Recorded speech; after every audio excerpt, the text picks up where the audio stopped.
विद्यार्थी मित्रांनो, इयत्ता 12वीच्या मराठी पाठ्यपुस्तकातील व्याकरण व लेखन विभागातील समास या पाठावर आधारित ह्या व्हिडिओमध्ये मी विजय गावडे, श्रीमान वि स गांगण कला वाणिज्य व कैत्री प केळकर विज्ञान कनिष्ठ महाविद्यालय रत्नागिरीच्या वतीने आपण सर्वांचे हार्दिक स्वागत करतो. विद्यार्थी मित्रांनो, आपण समास म्हणजे काय ते अभ्यासणार आहोत.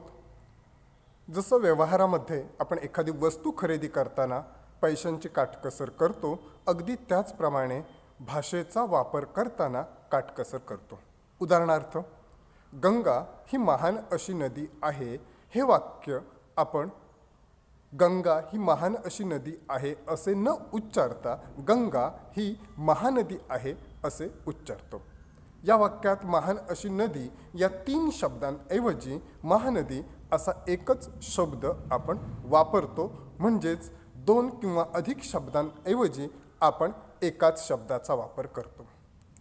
तर कधीकधी शब्दाला जोडून येणारा विभक्ती प्रत्यय गाळला जातो. उदाहरणार्थ, आपण सूर्याचा उदय झाला हे वाक्य सूर्याचा उदय झाला असे न उच्चारता सूर्योदय झाला असे उच्चारतो.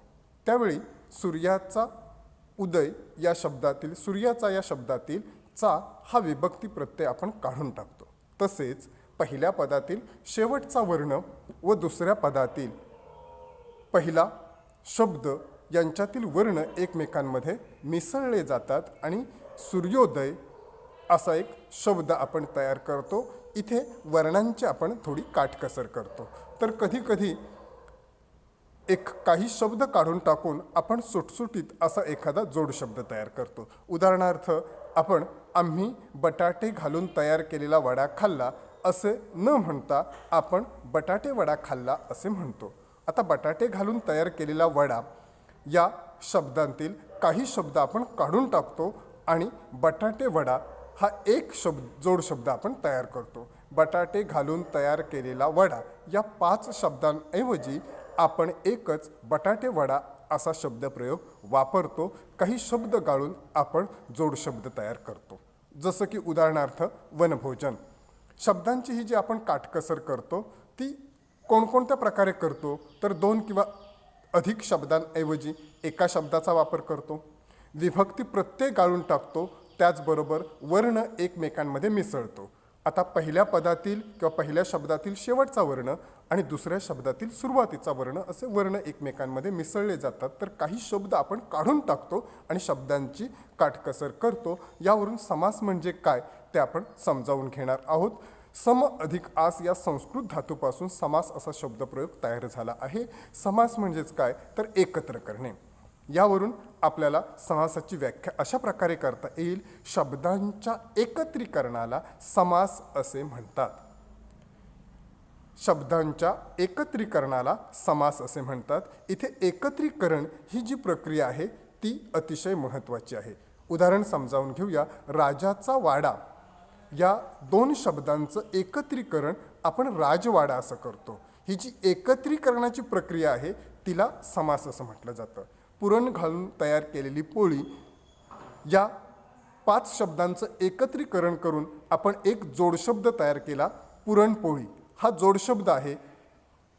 त्याचबरोबर प्रत्येक घरी या 2 शब्दांचं एकत्रीकरण करून आपण घरोघरी असा शब्दप्रयोग सामासिक शब्द तयार केला. शब्दांच्या एकत्रीकरणाची जी प्रक्रिया आहे तिला समास असं म्हटलं जातं. आपण समासातून सामासिक शब्द कसे तयार होतात ते समजावून घेऊया. 7 दिवसांचा समूह असं आपण न म्हणता त्याला सप्ताह असं म्हणतो. किंवा महान असा कवी या 3 शब्दांपासून एक सामासिक शब्द तयार झाला आहे, तो म्हणजेच महाकवी. आई आणि वडील या शब्दांपासून आई वडील असा एक सामासिक शब्द तयार होतो. गजासारखे आनंद असणारा गजानन असा सामासिक शब्द तयार होतो. इथे शब्दांच्या एकत्रीकरणामधून जो एक शब्द तयार होतो त्याला सामासिक शब्द असं म्हटलं जातं. समासामध्ये जो एकत्रीकरणाची जी प्रक्रिया आहे तिला समास म्हटलं जातं. तर एकत्रीकरणाच्या प्रक्रियेमधून जो शब्द तयार होतो त्याला सामासिक शब्द असं म्हटलं जातं. यानंतर आपण विग्रह म्हणजे काय ते समजावून घेणार आहोत किंवा विग्रह कशाला म्हणतात. आता विग्रह कोणाचा केला जातो तर सामासिक शब्दांचा. इथे एकाखाली एक असे सामासिक शब्द दिले आहेत आणि त्यापुढे त्यांचा विग्रह दिला आहे. जसं पहिलं उदाहरण आपण समजावून घेऊया. रोगमुक्त. रोगमुक्त हा सामासिक शब्द आहे. सामासिक शब्द हे नेहमी 2 किंवा अधिक शब्दांपासून तयार झालेले शब्द असतात. रोगमुक्त या सामासिक शब्दाचा विग्रह कसा होईल तर रोगातून मुक्त.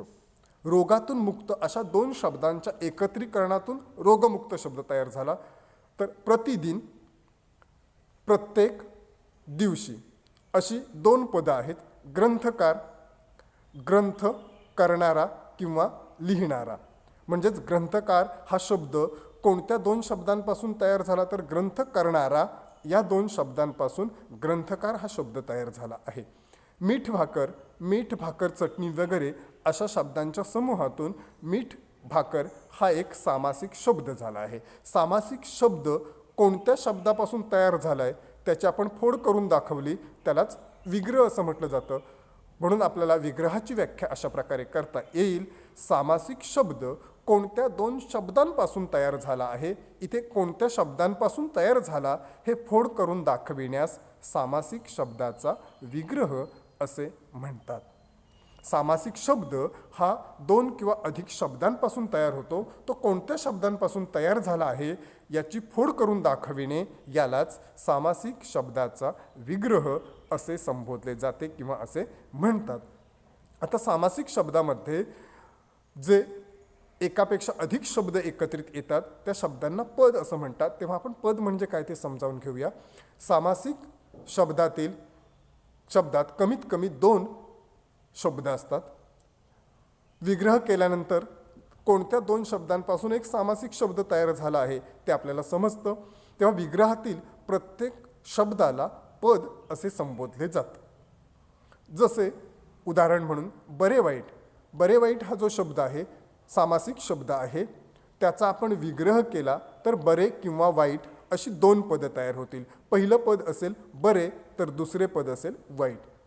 या 2 शब्दांनाच 2 पदे म्हटलं जातं. विग्रहातील 2 शब्दांना 2 पदे असं संबोधलं जातं. यावरून समासामध्ये कोणते पद प्रधान आहे, कोणते पद महत्त्वाचे आहे यावरून समासाचे 4 प्रकार पडतात. समासातील पहिले पद महत्त्वाचे की दुसरे पद महत्त्वाचे की दोन्ही पदं महत्त्वाची की दोन्ही पदांपेक्षा तिसऱ्याच पदाचा बोध होतो यावरून समासाचे मुख्य 4 प्रकार पडतात. ते 4 प्रकार कोणते आहेत ते आपण समजावून घेऊया. कोणते पद महत्त्वाचे आहे यावरून समासाचे 4 प्रकार पडतात. समासातील पहिले पद जेव्हा महत्त्वाचे असते तेव्हा अव्ययी भाव समास होतो. म्हणजे जसं आपण प्रतिदिन, प्रत्येक दिवशी, प्रत्येक हे पद महत्त्वाचं. जेव्हा समासातील दुसरे पद प्रधान असते, दुसरे पद महत्त्वाचे असते तेव्हा तत्पुरुष समास होतो. जेव्हा समासातील दोन्ही पदे महत्त्वाची असतात, उदाहरणार्थ आई वडील, दोन्ही पदं महत्त्वाची असतात तेव्हा द्वंद्व समास होतो.